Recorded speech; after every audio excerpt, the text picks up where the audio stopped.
rogar que cojan su Biblia para tener la lectura devocional de esta mañana de la primera carta del apóstol Pedro. La primera carta del apóstol Pedro, primera de Pedro, y vamos a leer el capítulo 1. Primera de Pedro, capítulo 1.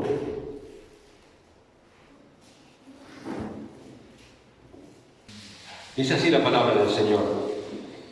Pedro, apóstol de Jesucristo, a los expatriados de la dispersión en el Ponto, Galacia, Capadocia, Asia y Bitinia, elegidos según el previo conocimiento de Dios Padre, por la obra santificadora del Espíritu, para obedecer a Jesucristo y ser rodeados con su sangre, que la gracia y la paz os sean multiplicados.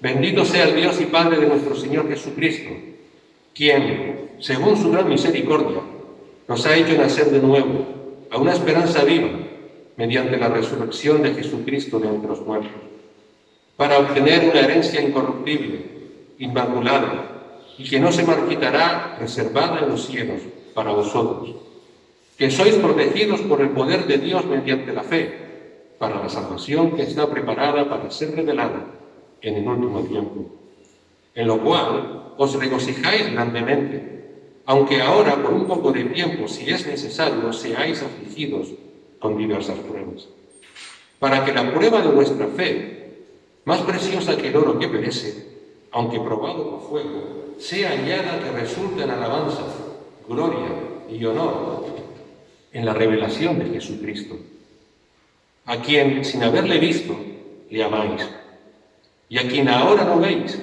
pero creéis en él, y os regocijáis grandemente con gozo inefable y lleno de gloria, obteniendo como resultado de vuestra fe la salvación de vuestras almas. Acerca de esta salvación, los profetas que profetizaron de la gracia que vendría a vosotros, diligentemente inquirieron e indagaron, procurando saber qué persona o tiempo indicaba el Espíritu de Cristo dentro de ellos, al predecir los sufrimientos de Cristo y las glorias que seguirían. A ellos les fue revelado que no se servían a sí mismos, sino a vosotros, en estas cosas que ahora pues han sido anunciadas mediante los que os predicaron el Evangelio por el Espíritu Santo enviado del cielo, cosas a las cuales los ángeles anhelan mirar. Por tanto, ceñid vuestro entendimiento para la acción, sed sobrios en espíritu, poned vuestra esperanza completamente en la gracia que se os traerá en la revelación de Jesucristo. Como hijos obedientes, no se conformen a los deseos que antes tenían en su ignorancia, sino que así como aquel que os llamó es santo, así también sed vosotros santos en toda vuestra manera de vivir, porque escrito está: sed santos, porque yo soy santo. Y si invocáis como Padre a aquel que imparcialmente juzga según la obra de cada uno, conducíos en temor durante el tiempo de vuestra peregrinación, sabiendo que no fuisteis redimidos de vuestra vana manera de vivir heredada de vuestros padres con cosas perecederas como oro o plata, sino con sangre preciosa, como de un cordero sin tacha y sin mancha, la sangre de Cristo. Porque Él estaba preparado desde antes de la fundación del mundo, pero se ha manifestado en estos últimos tiempos por amor a nosotros, que por medio de Él sois creyentes en Dios, que le resucitó de entre los muertos y le dio gloria, de manera que vuestra fe y esperanza sean en Dios.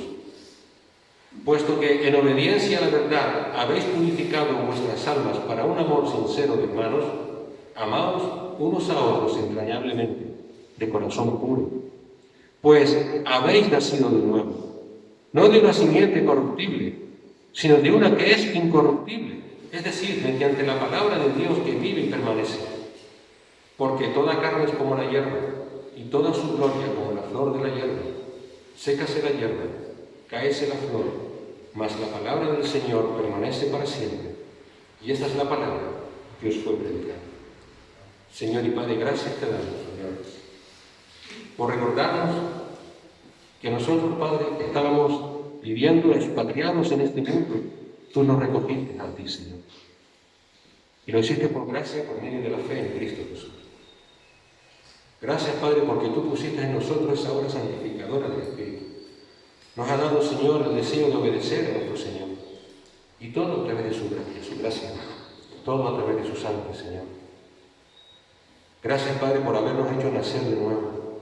Gracias por esa esperanza viva que tú has puesto en nosotros mediante Cristo y su resurrección. Gracias por esa herencia incorruptible, inmaculada que tú, Señor, tienes reservada en los cielos para tus hijos. Gracias, Padre, porque tú mientras nos proteges, Señor, y nos proteges con tu poder mediante la fe. Gracias, Padre bendito. Ayúdanos a regocijarnos grandemente, aunque tal vez, Señor, tengamos que vivir por pruebas y duras pruebas que nos aflijan, Señor. Pero sabemos que esa prueba hará que esa fe sea más preciosa que oro y que te dé a ti la alabanza, la gloria y el honor que tú, Señor, eres digno. Gracias, Padre, porque sin haber visto a Cristo le amamos. Gracias, Padre, porque tú, Señor, a través de tu Espíritu Santo has hecho que, aunque no le veamos, creamos en Él mediante tu palabra. Gracias, Señor, porque por tu fe, Señor, por tu gracia, hemos sido salvados. Ayúdanos cada día a ser conscientes de esta realidad, Señor. Estamos unidos a Cristo. Hemos padecido juntamente con Cristo y recibiremos la gloria que Cristo tiene. Ayúdanos a perseverar hasta el fin, Señor. Ayúdanos a ceñir nuestro entendimiento, a poner toda nuestra esperanza solamente en Cristo y en su venida. Que no nos conformemos, Señor, a los deseos de este mundo, que seamos obedientes a tu palabra, porque tú nos llamaste a ser santos como tú eres santo, Señor. Gracias, Padre, porque todo esto viene de ti, Señor, por la sangre preciosa de nuestro Señor Jesucristo, de tu Cordero inmolado, tu Cordero sin tacha y sin mancha, porque Él derramó hasta la última gota de sangre para darnos la salvación y para garantizar nuestra redención y nuestra glorificación, Señor. Ayúdanos ahora con amor sincero a ser obedientes a tu palabra. Obedientes, Señor, mediante esa fe que tú nos has dado. Una fe obediente, una fe ciega en ti, Señor. Totalmente confiados en quién eres tú, Señor. Y que tú empezaste en nosotros la buena obra y la acabarás. Que en todo tú recibas la gloria, el honor y la honra, por esta salvación tan grande que nos has dado. Te lo rogamos y te damos las gracias en Cristo Jesús. Amén. Se pueden sentar, hermanos. Pedro habla en esta porción de su carta de esa obediencia, fruto de esa fe, don de Dios, ¿verdad? Todos los creyentes que estamos aquí, creo que no equivocarnos, y espero no equivocarnos, entendemos que somos salvos por fe, por medio de la gracia, ¿verdad? La fe es un don de Dios que no merecemos y lo da. Como dio también a su Hijo Jesucristo, a quien no merecíamos. Todo por gracia, por medio de la fe. Todos creo que entendemos eso. De hecho, la frase "el justo por fe vivirá" es central en las Escrituras. Es una frase que ya saben que se encuentra en Habacuc, capítulo 2, versículo 4. Pero que vemos en la extensión de toda la Escritura. Por fe es que vivirás. Por fe es que vivirás. Es algo tan importante que una y otra vez se hace énfasis en las Escrituras al respecto. Pablo, de hecho, nos dice en Romanos 3, 21 al 26 lo siguiente: pero ahora, aparte de la ley, la justicia de Dios ha sido manifestada, atestiguada por la ley y los profetas. Está hablando de la cruz de Cristo, la justicia de Dios. Algo que la ley y los profetas ya profetizaban. Es decir, la justicia de Dios por medio de la fe en Jesucristo. Para todos los que creen, porque no hay distinción, por cuanto todos pecaron y no alcanzaron la gloria de Dios. Solamente a través de la fe en Cristo es que podemos ser revestidos con la justicia de Dios, ser considerados justos por Dios. ¿Por qué? Porque todos hemos pecado y todos necesitamos esa justicia mediante la fe en Cristo. Siendo justificados gratuitamente por su gracia, por medio de la redención que es en Cristo Jesús. A quien Dios, a Cristo, Dios exhibió públicamente como propiciación por su sangre a través de la fe. ¿Dónde exhibió Cristo? ¿Dónde exhibió el Padre, perdón, a Cristo? En la cruz del Calvario. En aquella cruz, Dios exhibió su justicia y su propiciación. ¿A través de qué? De la fe. Para demostrar en ese tiempo su justicia, a fin de que Él sea el justo y sea el que justifica al que tiene fe en Jesús. Entonces, cuando hablamos acerca de la salvación, cuando hablamos acerca del Evangelio, estamos hablando necesariamente de la fe. Porque sin fe es imposible agradar a Dios. El Evangelio, la verdad del Evangelio, la salvación, la verdad de la salvación y la fe son verdades indivisibles. No puede haber nada ni nadie que se llame cristiano o se diga salvo si no tiene fe en Cristo. Porque la salvación es por gracia, por medio de la fe. Entonces surge una pregunta: ¿qué es la fe? ¿Qué es la fe? ¿Cuál es la esencia de la fe? ¿Cómo el creyente debe entender la fe? Viendo la importancia que tiene, son preguntas cruciales que debiéramos de preguntarnos. Debemos de tener respuesta bíblica y clara acerca de lo que es la fe, porque depende nuestra salvación de ella. Hoy día, desgraciadamente, en el mundo llamado evangélico, habla de la fe como si la fe fuera un poder, como si fuera un poder personal que poseemos todos los creyentes que hemos recibido cuando Cristo murió en la cruz. Y Dios te da un poder para poder, y nunca mejor dicho, crear tu propio futuro. Un poder personal que posees para cambiar tu propia realidad, para cambiar tu mundo, para definir y crear tu futuro. Y así muchos de esos evangélicos, cuando hablan de la fe, lo hacen como el poder que tiene el creyente para escribir su propia historia. ¿Cuántas veces nos has dicho: tengo fe de que Dios me va a bendecir? Tengo fe de que Dios me va a curar. Tengo fe de que el poder de Dios va a cambiar a la gente que me rodea y me va a aceptar tal como yo soy. Tengo fe de que el poder de Dios va a cambiar mi situación económica. Tengo fe de que el Señor me va a llevar de la pobreza a la riqueza, que me va a llevar de tener poco a tener mucho, de estar en necesidad a estar en abundancia, a tener prosperidad, de ser un fracaso a tener éxito, de ser un nadie a ser algo importante. Esa es la fe que se dice que debe tener el creyente. Pero cuando eventualmente o sistemáticamente nada de eso sucede, ¿sabes cuál es la respuesta? Es que no has tenido fe. Es que no has tenido fe. Pero ¿sabes una cosa? Yo te animo a que busques en la palabra donde por un solo instante ves algo acerca de esto, algo acerca de la fe en estos términos. No hay nada más alejado de la verdad de la palabra. Es más, permítame la expresión, esa concepción de la fe es una mentira, es un engaño. La fe no es un poder que tú posees para tú crear tu propio futuro. La fe es don de Dios, nunca te olvides. ¿Y un don de Dios para qué? Para que confíes obedientemente en el futuro que Dios te ha prometido. Una gran diferencia. La fe no es el poder que tú tienes para crear tu futuro, sino que es el don de Dios que Dios te da para que confíes obedientemente en el futuro que Dios te ha prometido. El pastor MacArthur dice al respecto: yo no quiero escribir mi propio futuro. ¿Tú sí?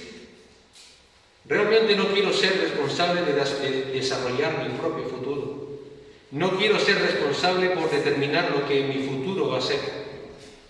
Realmente solamente hallo descanso por dejar todo eso en manos de aquel que me amó y se dio a sí mismo por mí en la cruz, que me ama de manera perfecta y que ha ordenado de manera sabia un futuro para mí.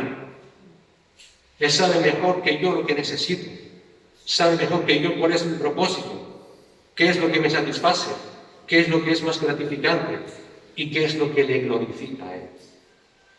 Y por esa causa estoy eternamente bendecido.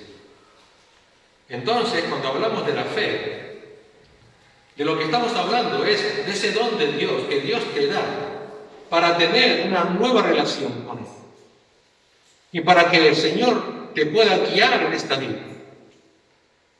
No conforme a tus criterios, sino según sus propósitos y para su gloria. Por tanto, no hay creyentes sin fe. Y no hay fe que no sea obediente y confiada en Dios. Todos conocemos el famoso pasaje de Efesios 2, 8 al 9. Porque por gracia habéis sido salvados por medio de la fe, y esto no de vosotros, sino que es un don de Dios, no por obras, para que nadie se gloríe.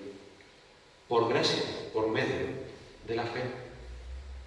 Y esto no es de nosotros. Si no es de nosotros en un origen, ni es en el siguiente paso, ni será al final de los pasos. Todos de Dios, por Dios y para Dios. Quiero que comprendas que la gracia y la fe por medio de Cristo es lo que nos diferencia a los creyentes del mundo impío. El mundo impío se caracteriza porque odia a Dios, porque no espera en Dios y porque no descansa en Dios. No descansa en Él. Eso diferencia al mundo impío al creyente, porque la gracia y la fe es el plan eterno de Dios para aquellos a los cuales Él vino a salvar. Siempre ha sido el plan de Dios salvar por gracia y por medio de la fe. Siempre. Por gracia y por medio de la fe es que Dios inició su plan de salvación.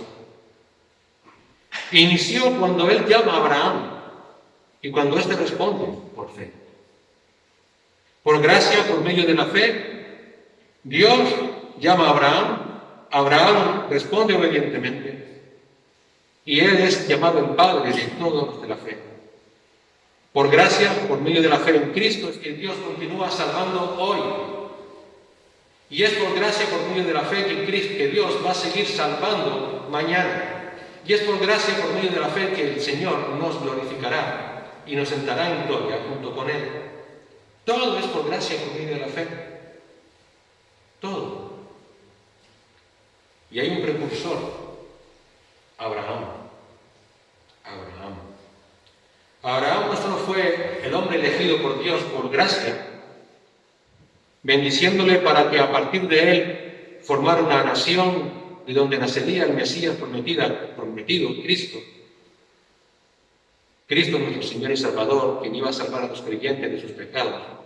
Sino que además Abraham es el paradigma, el ejemplo de la salvación por gracia y por medio de la fe. Es el ejemplo de qué significa una vida vivida con fe. Y es el ejemplo de la vida vivida por fe como Dios va a requerir de todos los creyentes. De todos los creyentes. Pablo en Romanos 4:16 nos dice: por eso es por fe, para que esté de acuerdo con la gracia, a fin de que la promesa sea firme para toda la posteridad. No solo a los que son de la ley, los judíos, sino también a los que son de la fe de Abraham, el cual es Padre de todos nosotros. Ese Padre es el ejemplo de todos nosotros. Tenemos, por tanto, a Abraham como el ejemplo de lo que es la fe que salva. es aquel que viviendo su vida nos va a ayudar a entender qué es la fe y cómo debemos vivir por fe. ¿Cuáles son las características de la fe que mostró Abraham? ¿Cuáles son? Me gustaría que abrieran Génesis capítulo 12, del versículo del 1 al 4. Génesis 12, del 1 al 4.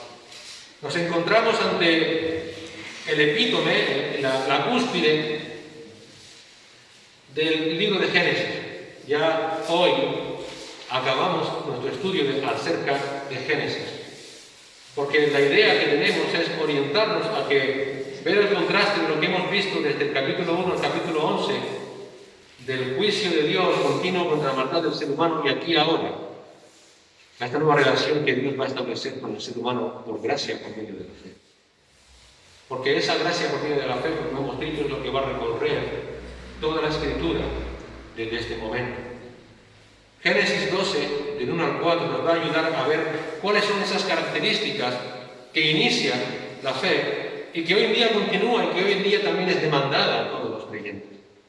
Dice Génesis 12, del 1 al 4.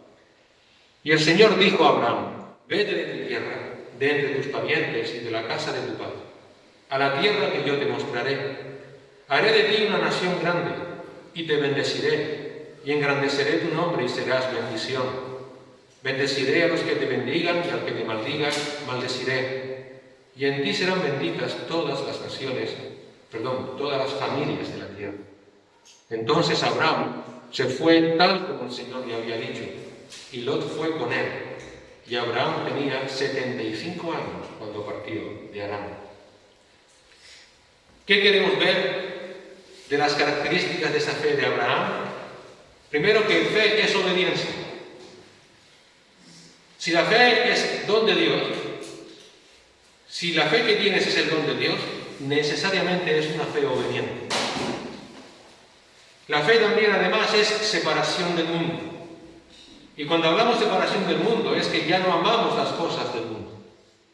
Si tienes la fe en don de Dios, la fe que salva, ya no vas a amar más las cosas del mundo.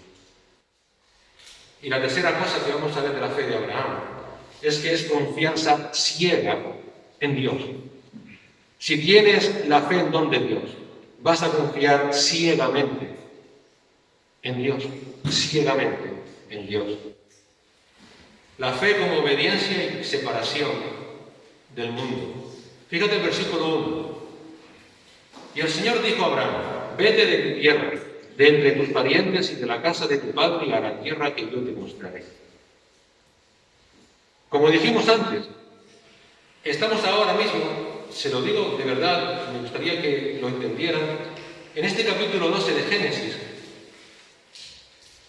Muchos eruditos dicen que en el punto más significativo de la historia bíblica. Aquí inicia el plan redentor de Dios. Ese plan redentor de Dios tiene su punto álgido en la persona y obra de Cristo Jesús. Aquí tenemos como un antes y un después. Aquí empieza la obra divina que tan desesperadamente necesita el ser humano. ¿Qué obra divina necesita el ser humano tan desesperadamente? Que Dios tenga misericordia de él. Porque el hombre por sí mismo jamás podrá salvarse.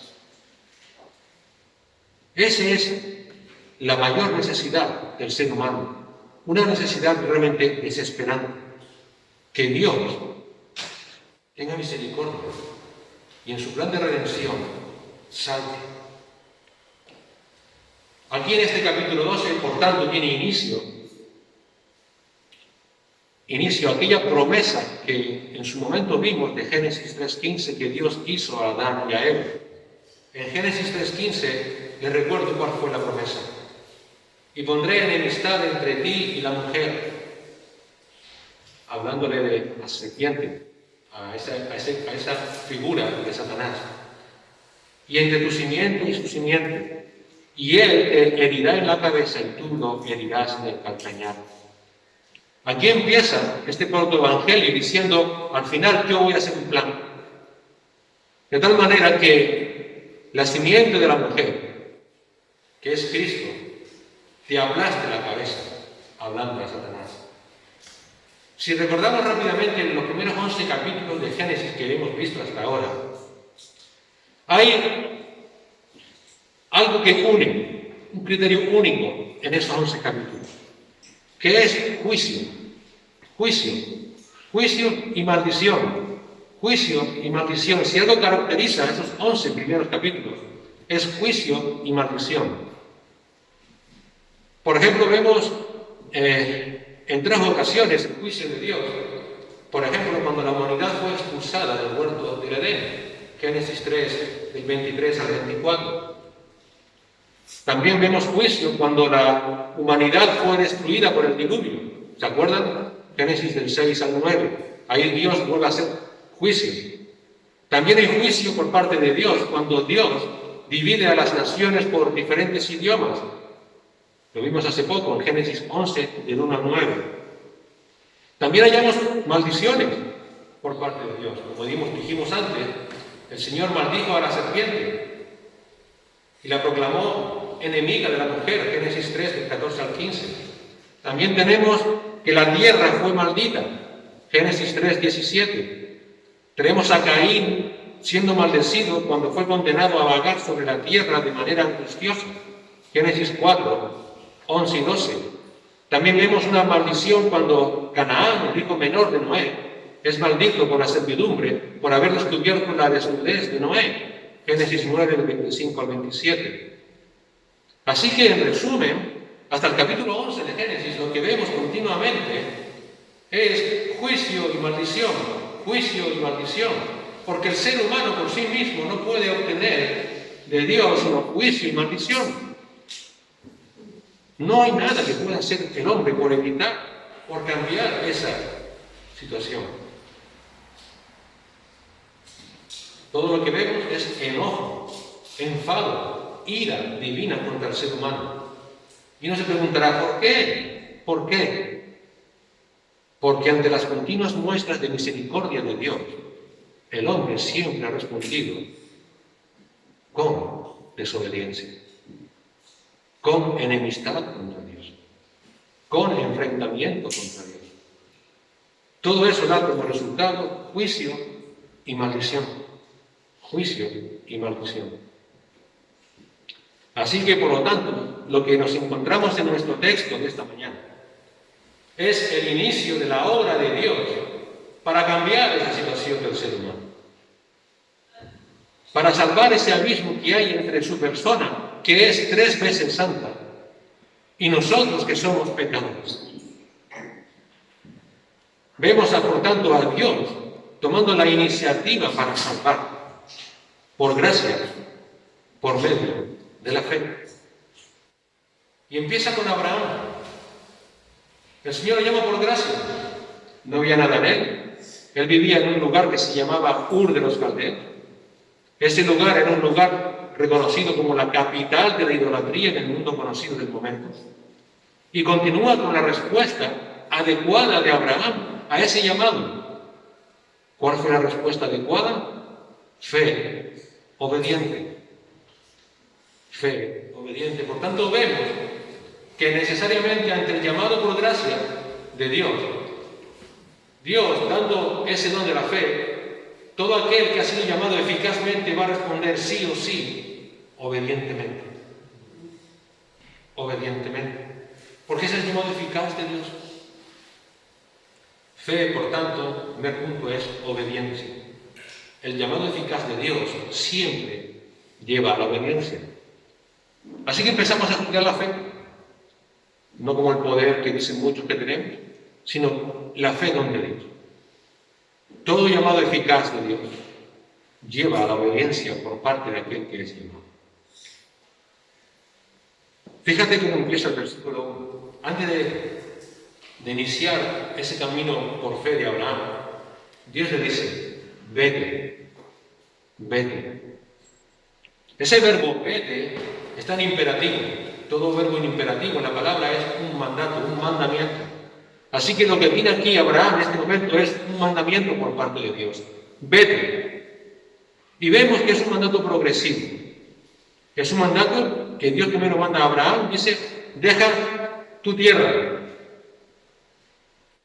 La tierra donde vivía Abraham, a la luz del versículo 4, es la tierra donde él pasó 75 años de su vida. No estuvo 3 meses, no estuvo 15 días, 75 años de su vida, ya era anciano, cuando el Señor le dice, deja esa tierra, deja esa tierra. Luego Dios le dice, deja tu parentela, es decir, deja tu familia extendida, tus tíos, tus primos, tus clanes. Una sociedad patriarcal como aquella se constituía por clanes, por tribus. Y le dice el Señor, déjalo, deja todo eso. Y al final Dios dice, deja la casa de tu padre. Es decir, tu familia inmediata, tu padre, tus hermanos, tus sobrinos. Deja todo, deja todo. Si entendemos la sociedad en la que vivía Abraham, esto no fue un llamado fácil.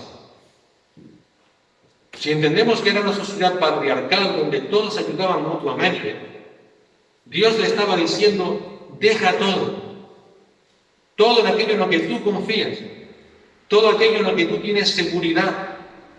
Una sociedad patriarcal era donde, por ejemplo, si yo me dedicaba a la agricultura y mi hermano se dedicaba a la ganadería, yo intercambiaba con él y él conmigo, él me daba carne y yo le daba verduras, y así vivíamos. Por tanto, si dejo eso, dejo incluso hasta lo más básico que es mi sustento. Pero no solamente eso, era mi seguridad. Donde uno se sentía seguro era en su familia, en su entorno, en su tribu, contra las acechanzas, contra los ataques de otros. Se apoyaban mutuamente unos a otros. Así que vemos que lo que le está pidiendo, lo que le está mandando Dios a Abraham es, deja todo en lo que tú confías, todo en lo que tú te sustentas, deja todo en lo que tú tienes seguridad. Todo, todo absolutamente.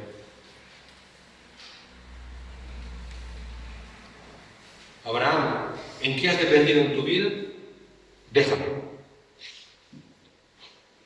Pero no habla solamente de cosas materiales, habla de cosas emocionales, habla de afectos, habla de creencias. En definitiva, tiene que dejar todo para poder seguir el mandato de Dios. Todo. Quiero hacer una puntualización antes de seguir. Esto no va de emigración. Esto no va de emigración. Yo, cuando hacía la predicación, entiendo el contexto de muchos de nosotros. Muchos de nosotros venimos de países extranjeros aquí a España. Y no quiero que pienses que esta predicación va de que Dios me sacó de mi país, me trajo a España para seguirle por fe. No, no se refiere a eso. Aquí lo que nos está diciendo, esto es mucho más. Esto es dejar el mundo y el amor por las cosas del mundo. Y eso es igual para ser un canario, un español, un venezolano, un guineano, un uruguayo, un mexicano, da igual. Todo aquel, venga de donde venga, que quiera seguir a Cristo, debe dejar las cosas del mundo y el amor por las cosas del mundo. Es igual para todos. Uno se puede pensar, Señor, pero qué cruel eres. ¿Cómo es posible que tú le mandes a Abraham, un hombre ya anciano con 75 años, que seguro ya hasta tenía impedimentos para poder ganarse la vida o poder sustentarse por su avanzada edad? Le dices que deje todo eso, al menos que se lleve a alguien. ¿Por qué Dios quiso sacar de esa manera a Abraham? ¿Por qué quiso llevarlo lejos de toda su familia, de todo aquello que él confiaba? Si vamos a Josué, en el capítulo 24, versículo 2, Josué 24, 2, encontramos la razón. Y cuando los judíos, en este momento de Josué, están hablándole a la segunda generación de israelitas, ¿quiénes son? Les dice, al otro lado del río habitaban antiguamente vuestros padres, es decir, Taré, padre de Abraham y de Nacor, y servían a otros dioses. Así que lo que vemos ante este mandato de Dios a Abraham no es un mandato en misericordia, al contrario, es un mandato lleno de misericordia porque lo quiere apartar de todo aquello que le apartaba de Dios. Dios sabía mejor que nadie qué era lo que necesitaba Abraham. Y lo que necesitaba Abraham era apartarse de todo eso. Lo que aparentemente es algo misericordia, es una muestra de la misericordia y de la compasión de Dios que quiso salvar a Abraham. Porque Abraham en ese momento era enemigo de Dios, porque era una persona idólatra que adoraba a otros dioses. Ellos servían a otros dioses. Taré, su padre, era un idólatra. Abraham había nacido en un mundo que practicaba la idolatría, donde se adoraba a la tierra, a los astros, a la naturaleza. Era un mundo corrupto, perdido, donde se practicaba la magia, la adivinación. De todo eso, en su misericordia, Dios quiso sacarlo. Porque si Él llega a continuar en todo eso, ahora estaría en el infierno, con lo cual no es un llamado, no es un mandato in misericordia, sino lleno de amor y de compasión y de misericordia por parte de Dios.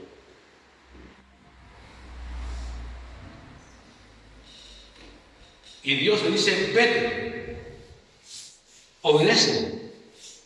No se sienta a razonar con Abraham. Vete. ¿Por qué? Porque una vida obediente para un creyente no es opcional. La obediencia a alguien que quiera seguir a Dios no es opcional. Todos aquellos que hemos sido llamados por Cristo para salvación, también hemos sido llamados para obedecerle. Por eso el Señor es Señor. Me decís Señor, Señor, y no hacéis lo que yo os mando. Nuestro Señor Jesús enseñó en Juan 15 que Él es la vid, nosotros los pámpanos, y que sin Él no podemos hacer nada. Tenemos que ser dirigidos por Él, guiados por Él, y nosotros obedecerle. Obedecerle. Porque somos hechura suya. Dice Pablo a los Efesios, hemos sido criados en Cristo para buenas obras, las cuales Dios preparó de antemano para que anduviésemos en ellas, por obediencia. No hay opción. Si realmente Dios te ha dado su fe como su don, necesariamente ese don de la fe te lleva a la obediencia. Somos salvos por la obediencia de la fe. ¿Sabes quién es nuestro ejemplo máximo de obediencia? Cristo. Cristo. Él es nuestro máximo ejemplo de obediencia. Él anduvo en perfecta obediencia ante Dios Padre en toda su vida. Así es que si tú quieres agradar a Dios y quieres vivir de acuerdo al propósito de Dios, tienes que ver a Cristo. Y Filipenses 2 nos muestra cómo vivió Cristo.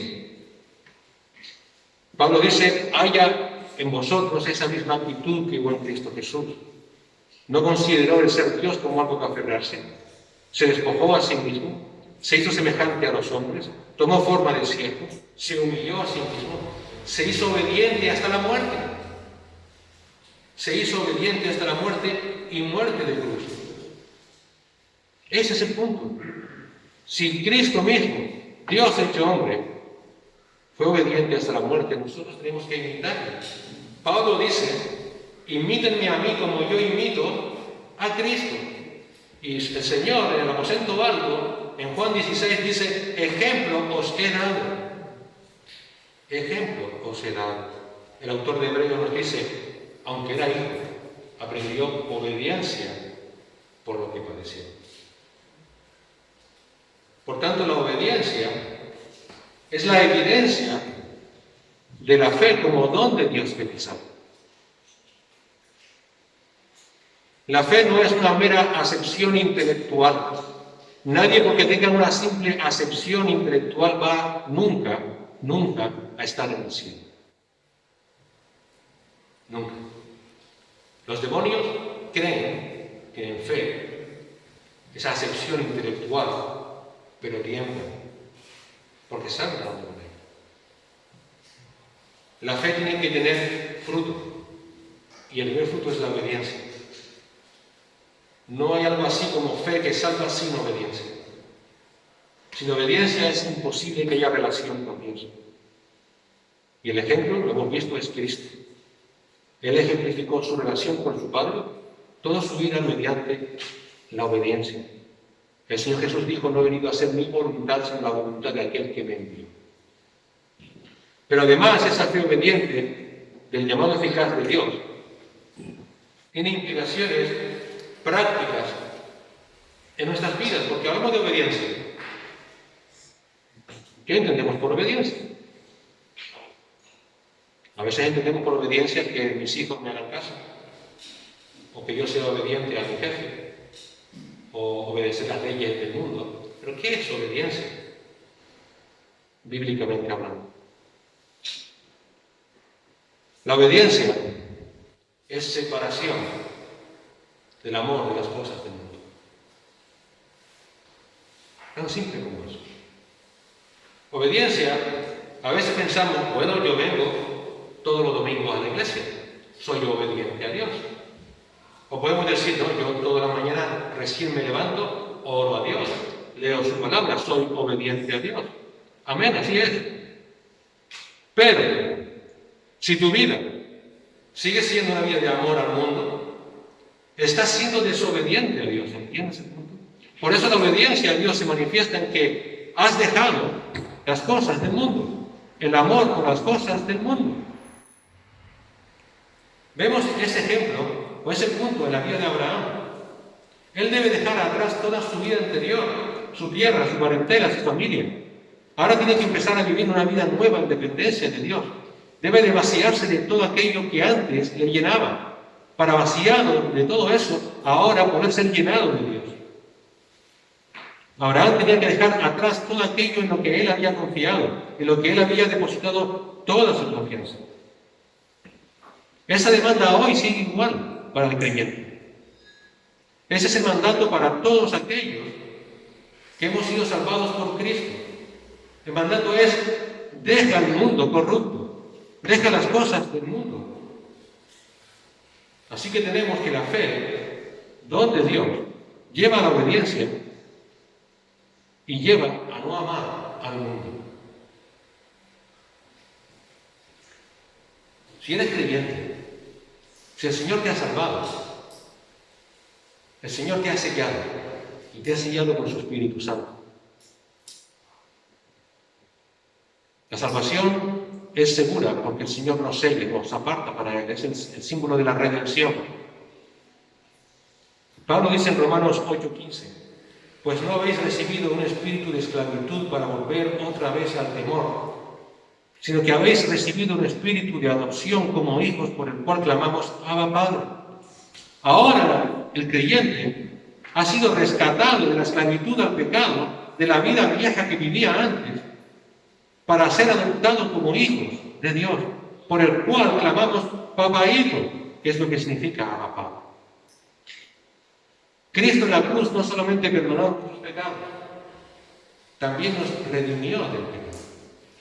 Esa imagen es la imagen de un mercado de esclavos.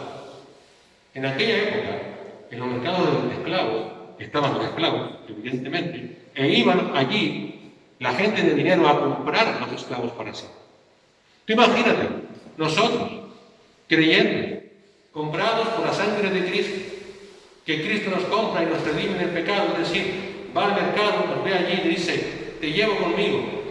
¿Tú te imaginas a Cristo que Él pague el mayor precio que pagó, que fue su sangre, y te deje ahí mismo de nuevo, y te deje en el mercado de esclavos? No tiene sentido. Él pagó y te sacó de allí y te llevó al reino, a su reino. Ahora en ese reino el Señor te da vestiduras nuevas, te da un lenguaje nuevo, te da pensamientos nuevos y te da una motivación nueva, amarle a Él y amar las cosas del reino. Ahora, si yo estoy aquí y sigo pensando como un esclavo de donde el Señor me sacó, Solo hay una respuesta. Es que tú crees que estás aquí, pero realmente sigues siendo esclavo del pecado. Dicen que no hay peor ciego que el que no quiere ver. Y yo digo no. No hay peor ciego que aquel que cree que ve cuando realmente es ciego. Y hoy hay muchos que creen que ven, que creen que tienen la fe donde Dios te salva y siguen perdidos y muertos en sus delitos y pecados. Y no lo quieren ver. Y para ellos la fe es el poder que Dios me ha dado para yo hacer mi vida.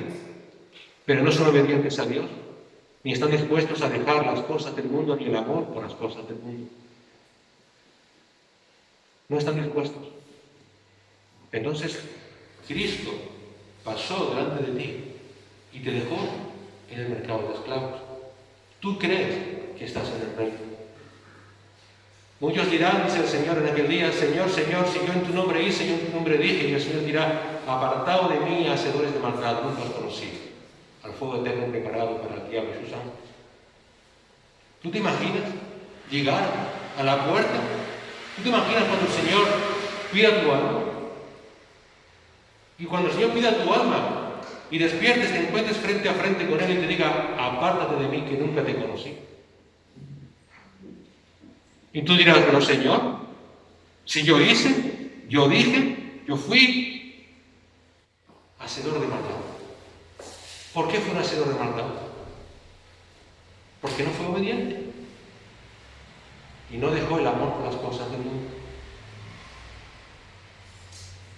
No habéis recibido un espíritu de esclavitud para volver otra vez al temor, sino que habéis recibido un espíritu de adopción como hijos de Dios. Somos marcados por el mismo espíritu que nos da la fe para tener en nuestro interior una falta de amor por el mundo. Los verdaderos creyentes no son aquellos que son gobernados por los afectos del mundo, sino por su amor y su afecto hacia Dios.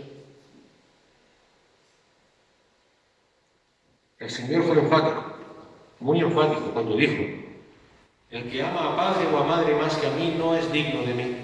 Mateo 10:37. El llamamiento aquí del Señor implica una ruptura total con la confianza en nuestras raíces, una desvinculación con la vida pasada. Cuando éramos esclavos del pecado, evidentemente no está diciendo que ahora tengo de dejar de amar a mi padre y a mi madre, porque el mandamiento es claro, honra a tu padre y a tu madre. No, el Señor te está diciendo, si aún hay algo que ocupa el lugar que yo debo ocupar en tu vida, no eres digno de mí. Y pone el ejemplo del padre y la madre, porque es el mayor afecto por los que tiene una persona. No puede haber nada que ocupe el lugar de nuestro Señor. Nada, absolutamente. Todo lo que caracterizaba nuestra vida pasada, todo lo que caracterizaba nuestra vida de pecado anterior, el Señor con su muerte nos limpia y nos lleva a su reino. Ahora no podemos seguir viviendo la vida que vivíamos anteriormente. No podemos seguir queriendo disfrutar de aquellas cosas mundanas que antes teníamos afecto. Cuando queremos seguir viviendo como cristianos, pero queriendo no dejar las cosas del mundo, siguiendo amando las cosas del mundo, lo único que sí de evidencia es que la fe que tienes no es salvador. No es salvador. Si realmente tu afecto, tu amor por el Señor no es lo primero, no tienes en la fe el don de Dios para salvar. Pablo dijo en 1 Corintios 2:12, y nosotros no hemos recibido el espíritu del mundo, sino el espíritu que proviene de Dios para que sepamos lo que Dios nos ha concedido. Ahora tenemos el espíritu de Dios y sabemos lo que Dios quiere de nosotros. Juan en su primera carta, capítulo 2, versículo 15, dice, no amen al mundo, ni las cosas que están en el mundo. Si alguno ama al mundo, el amor del Padre no está en él. La verdadera fe salvadora separa al creyente del amor por las cosas de este mundo. Evidentemente no es algo perfecto. Evidentemente aún seguimos fallando en ciertas áreas de nuestra vida. Pero como leímos antes en la carta de Pedro, por esa causa el Señor tiene que probar nuestra fe para que esa fe sea purificada, para que nos quitemos de todos los afectos por las cosas del mundo y pongamos nuestra vista, como decía Pedro y Pablo en Colosenses, en las cosas de Dios, en lo que va a venir, no en las cosas de este mundo.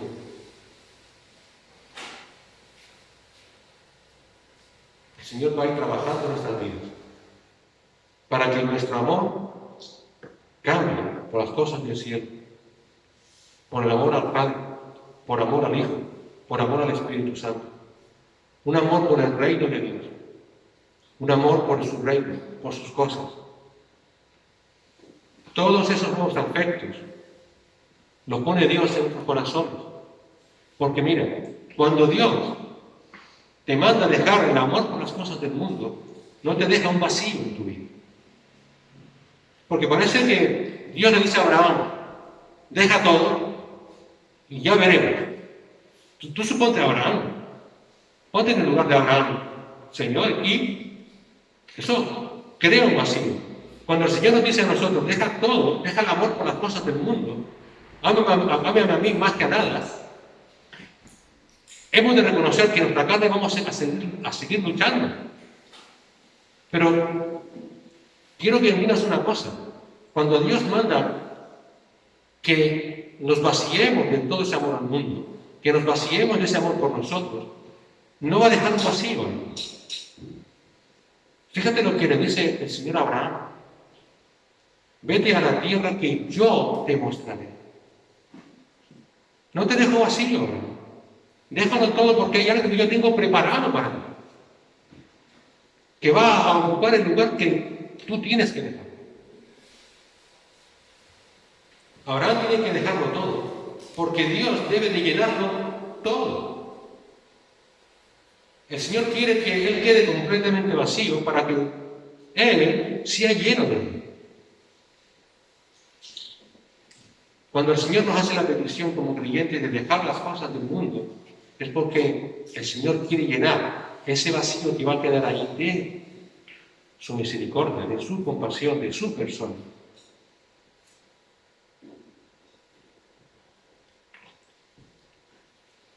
Hoy día, como creyentes, un creyente debe también sentir esa atracción de Dios, atracción por las cosas celestiales, por su palabra, por conocerle más a Él. Lo hemos dicho varias veces. No nos cansaremos de seguir diciéndolo. No hay nada o no hay algo llamado creyente que siga teniendo sus miras en las cosas del mundo. No hay nada llamado creyente que siga poniendo sus miras en las cosas del mundo y que su preocupación sean las cosas del mundo y que su propósito sean las cosas del mundo, que siga amando las cosas del mundo. Ese es el ciego que cree que ve, pero realmente está ciego. Los creyentes hemos sido trasladados, recuerda, del poder de la oscuridad, de la esclavitud del pecado hacia el reino de Cristo. Ahora estás marcado por la falta de amor al mundo. El Señor te ha liberado de la esclavitud, te ha liberado del sistema que está dominado por Satanás. Es lo que nos dice Pablo en Efesios 2, del 1 al 3, que Él os dio vida a vosotros que estabais muertos en vuestros delitos y pecados, en los cuales anduvisteis en otro tiempo, según la corriente de este mundo. Es decir, ustedes cuando vivían en el mundo satisfacían los deseos de la carne, amaban las cosas del mundo. Todo eso es conforme, dice, a la potestad del aire, al espíritu que ahora opera en los hijos de desobediencia, Satanás, que es el príncipe de este mundo, entre los cuales también todos nosotros en otro tiempo vivíamos en las pasiones de nuestra carne, satisfaciendo los deseos de la carne y de la mente. Y cuando vivíamos así, dice Pablo, éramos por naturaleza hijos de ira. Pablo a los Colosenses nos dice, porque Él, Cristo, nos libró del dominio de las tinieblas y nos libró al reino de su amado Hijo. Santiago es muy duro hacia aquellos que quieren seguir a Cristo, pero amar las cosas del mundo. Muy duro. Y dice en Santiago 4:4, oh almas adúlteras. ¿Qué es un adúltero? Un adúltero es aquel que, teniendo esposa o esposo, tiene relaciones sexuales con una mujer o con un hombre que no es su esposo o su esposa. Eso es un adúltero. Santiago dice, almas adúlteras. ¿No sabéis que la amistad del mundo es enemistad hacia Dios? Por tanto, el que quiere ser amigo del mundo se constituye enemigo de Dios. Todo aquel que dice que es creyente, todo aquel que dice ser creyente, pero sigue queriendo amar las cosas del mundo, es un adúltero espiritualmente hablando. Está engañando a Cristo. Está compartiendo su amor con otra persona que no es Cristo. Hay un comentarista, creo que conocido por alguno de nosotros, por muchos, Matthew Henry, que dijo, quienes dejan sus pecados y se vuelven a Dios ganarán lo indecible con el cambio. La orden que Dios dio a Abraham es en gran medida igual que el llamamiento del Evangelio, porque los afectos naturales deben ceder el paso a la gracia de Dios y a la obediencia a Dios. El pecado en todas sus oportunidades deben abandonarse. He aquí muchas promesas grandes y preciosas. Todos los preceptos de Dios van acompañados de promesas para aquel que es obediente a Dios. Así que la fe salvadora, la fe que es don de Dios, la fe que te salva, no es aquella fe que te hace decir algo que aparezca, es la fe que es obediente, es la fe que ama a Dios y que rechaza al mundo. Es salvadora porque es obediente a Dios y porque ama a Dios y no ama las cosas del mundo. Pero también recuerden que dije anteriormente, al principio, que también la fe es confianza. Y dije confianza ciega en Dios. Mira los versículos 2 y 3. El Señor le dice a Abraham, haré de ti una nación grande y te bendeciré. Engrandeceré tu nombre y serás bendición. Bendeciré a los que te bendigan y al que te maldiga maldeciré, y en ti serán benditas todas las familias de la tierra.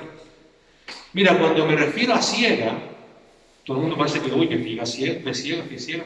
Cuando digo ciega, me refiero a que tal vez no recibas en esta vida lo que el Señor tiene prometido para todos aquellos que le siguen.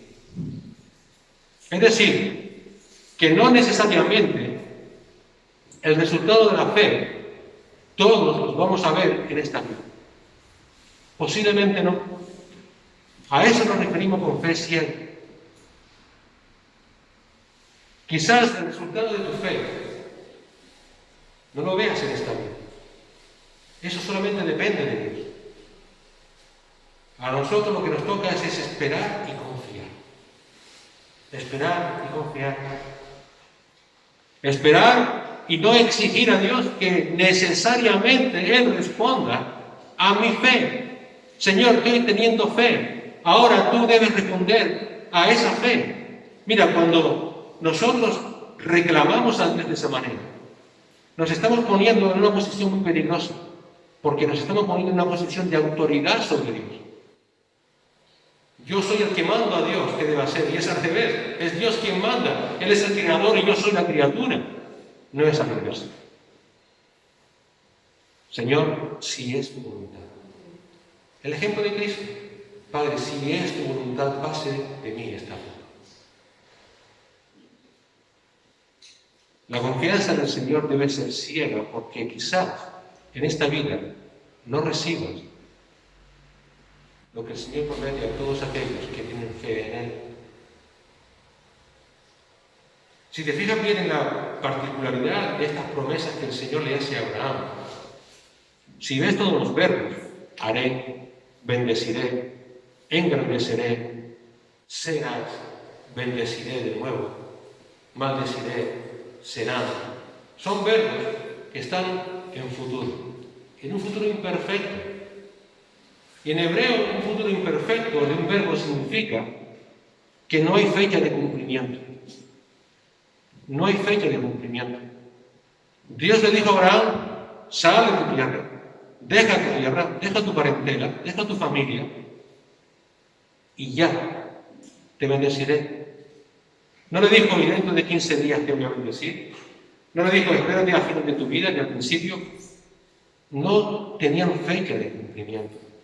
Claro, desde nuestra perspectiva privilegiada como creyentes del Nuevo Testamento, que tenemos toda la revelación de Dios, sabemos que todas estas promesas que Dios le hizo a Abraham se cumplieron.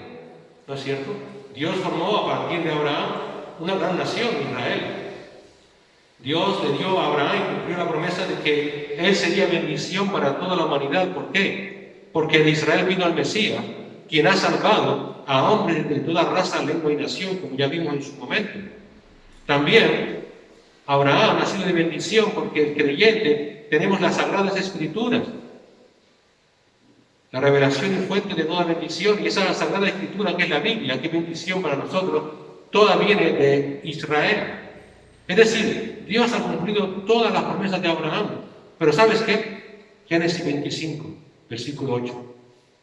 Abraham muere. Dice, murió en buena vejez, pero sin recibir la totalidad de todas esas promesas. Murió sin recibir la totalidad. En aquel momento solamente estaba Isaac e Ismael. No había nación, no había bendición, no recibió lo que Dios le prometió. Pero eso hizo que él no confiara en Dios. No hizo, es el padre de la fe. Confió. El autor de Hebreos lo dice de Abraham en Hebreos 11:8.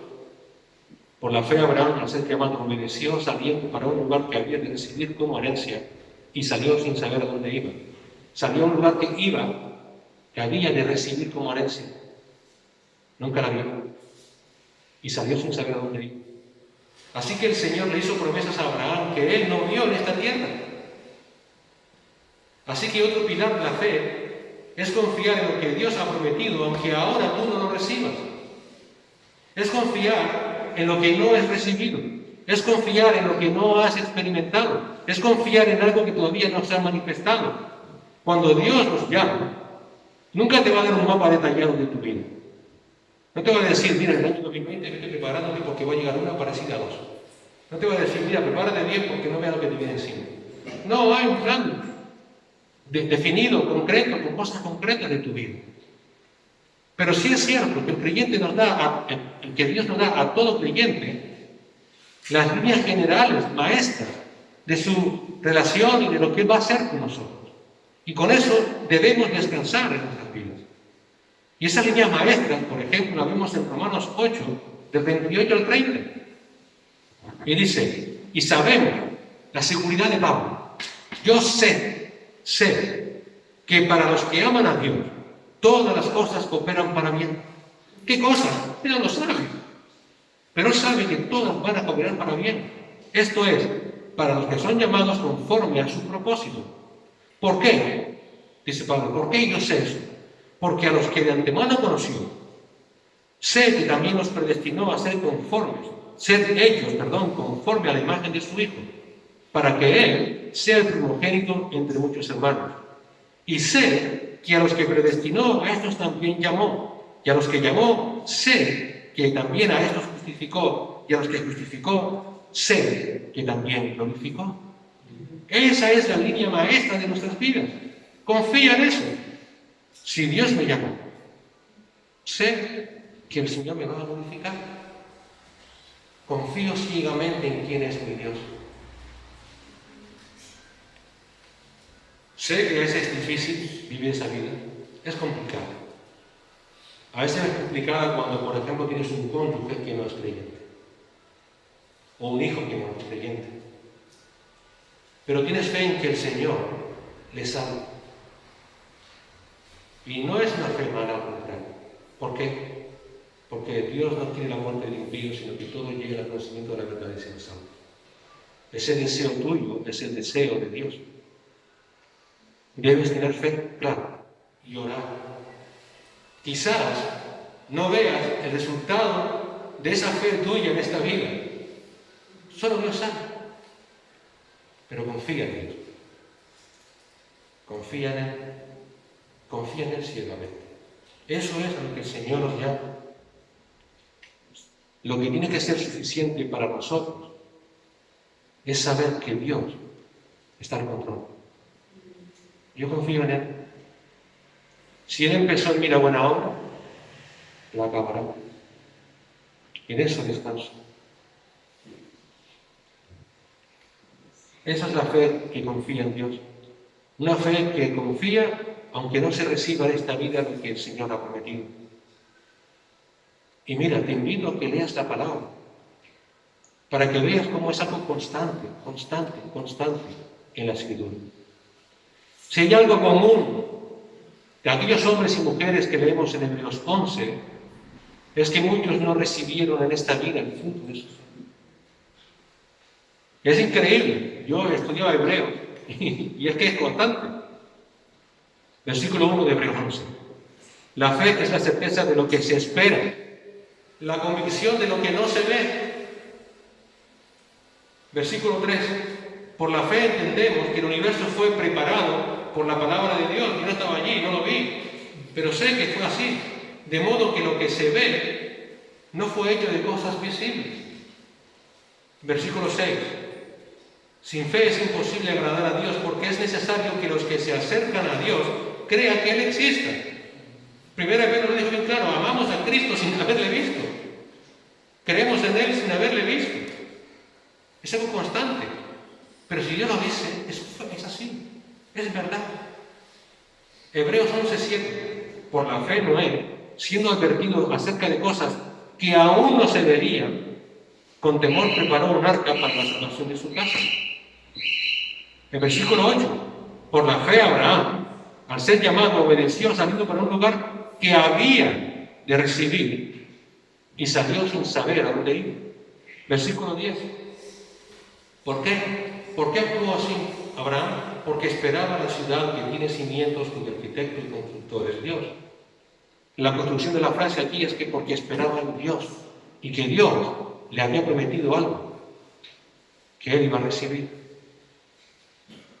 Versículo 13. Todos estos murieron en fe sin haber recibido las promesas. Pero dice, pero habiéndolas visto y aceptado con gusto desde lejos, confesaron que eran extranjeros y peregrinos en la tierra. Si no la recibieron, como la vieron, confiaron en Dios. Dios lo dijo, no lo viste, pero así será. ¿Por qué? Porque mi vida no está atada a las cosas de este mundo. Soy extranjero, soy peregrino sobre la tierra. No espero las cosas de este mundo. Miren, leí un comentario no hace mucho que me gustó muchísimo acerca del cielo. A veces uno lee el Apocalipsis y ve cómo se describe el cielo y es precioso.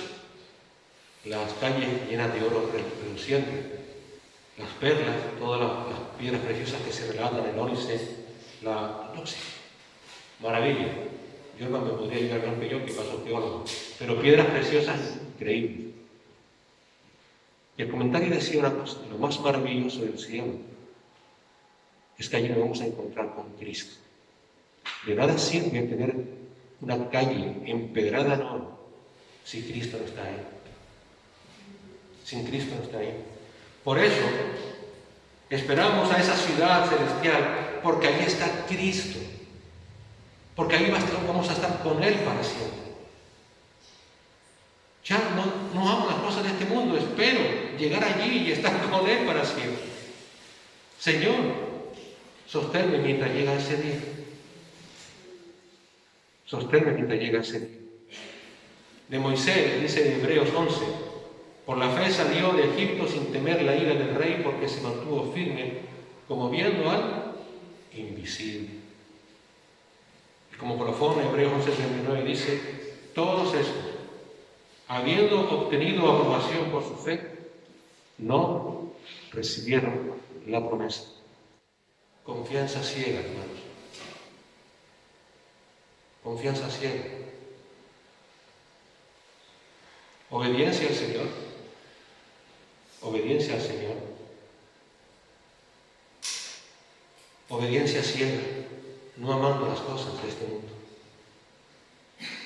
sino esperando ardientemente que el Señor nos llame en su presencia.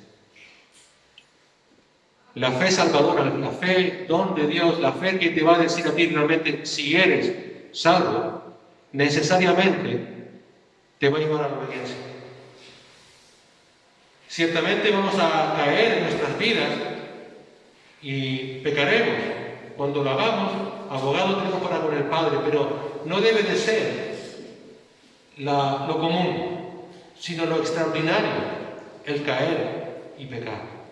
Lo común es fe y obediencia. No hay nada así llamado fe si no hay obediencia. Y confianza ciega. Tal vez no recibas en esta vida lo que el Señor te ha prometido. Pero descansa. Será el Señor cuando tú quieras. O en esta vida, o en la venidera. En eso confío. Dios aquí inicia el plan redentor, su plan maestro redentor. Y aquí empieza su nueva relación con el hombre. Esa relación es por gracia, por medio de la fe. Esa fe es una fe don de Dios. Dios hace todas las promesas, Abraham es el que las recibe. Todas las promesas de Dios son amplias, son generosas. Pero no sabe Abraham si las va a recibir en esta vida. Él debe simplemente ser obediente a Dios. Él no debe amar las cosas del mundo y confiar ciegamente en Dios. Hoy eso continúa. No hay ninguna otra manera de ser salvos, sino por gracia, por medio de la fe en Cristo Jesús. Si estás aquí y ahora y dices tener fe, pero no tienes fe en Cristo Jesús como tu Señor y Salvador, obediencia y confianza, no eres salvo. Pero si crees en Él, Dios te da un torrente de promesas que quizás no recibas en esta vida, pero confía, Él es fiel, aunque nosotros seamos infieles, y Él te las ha prometido y te las dará. ¿Cómo puedes saber si tu fe es genuina? ¿Ves todas estas características de Abraham en tu vida? ¿Tienes amor por Dios? ¿Confías en Dios? ¿Obedeces a Dios? ¿Odias el pecado? ¿Tienes celo por la gloria de Dios? ¿Oras a Dios? ¿Clamas a Dios? ¿Descansas en Dios? ¿Amas a Dios por encima de todas las cosas? ¿Odias las cosas del mundo? ¿Te separas de las cosas del mundo? Todo eso son evidencias de la fe que salva. Estas son las evidencias que se van a repetir constantemente en todas las Escrituras, desde este punto hasta el final. Que el Señor nos ayude. Señor y Padre, gracias. Gracias, Padre, por habernos salvado, Señor, del juicio venidero, de tu ira venidera, Señor. Y gracias por haberlo hecho, por gracia, por medio de la fe en Cristo Jesús. Te damos las gracias, Padre, por habernos librado de ese tiempo, de ese momento, Señor. Y gracias te damos por habernos trasladado al reino de tu Hijo. Gracias, Señor, por haber en aquella cruz crucificado a Cristo en nuestro lugar. Gracias, Padre, porque lo resucitaste y lo has hecho, Señor, sobre todas las cosas, mayormente sobre la Iglesia. Por tanto, ayúdanos, Señor, a ser obedientes a nuestro Señor. Ayúdanos, Señor, cada día a examinar nuestra fe. Quita de nosotros, Señor, todo afecto que tengamos por las cosas del mundo. Ciertamente seguimos en este mundo, pero ya no somos del mundo. Ayúdanos a que nuestro afecto seas tú, Señor. que tú seas todo lo que necesitemos para esta vida. Que en ti encontremos paz y descanso en medio de tanta turbulencia. Y que descansemos, Señor, en que tú empezaste en nosotros la buena obra, la continúas y la acabarás, Señor. Ayúdanos como Abraham a ser obedientes. Ayúdanos como Abraham, Señor, a estar dispuestos. Ayúdanos, Señor, como Cristo, a ser obedientes. A teneros siempre en nuestro corazón, en nuestra mente y a ser Él nuestro ejemplo de vida, Señor. A confiar en ti, a pesar de que tal vez, Señor, no veamos en esta vida los resultados de nuestra fe. Pero ciertamente tus promesas son sí y amén, y las recibiremos cuando estemos contigo para siempre. Padre, que no miremos atrás, que cojamos fuertemente nuestras manos en el arado, Señor, y que sigamos arando la tierra de nuestras vidas. Que tú sigas, Señor, como buen agricultor, quitando de nuestras vidas todo aquello, Señor, que no merece la pena. Que tú sigas quitando, Señor, de nuestra vida todo aquello que realmente nos quita, Señor, de poder tener una plena comunión contigo y descansar, Señor, en ti y solamente en ti. Gracias por salvarnos sin merecerlo, Señor. Gracias por darnos el don de la fe. Ayúdanos a ser obedientes, Señor. Ayúdanos, Señor, te lo suplicamos, como creyentes individuales, como familias, como iglesia. Te lo rogamos y te damos la gracia en Cristo Jesús.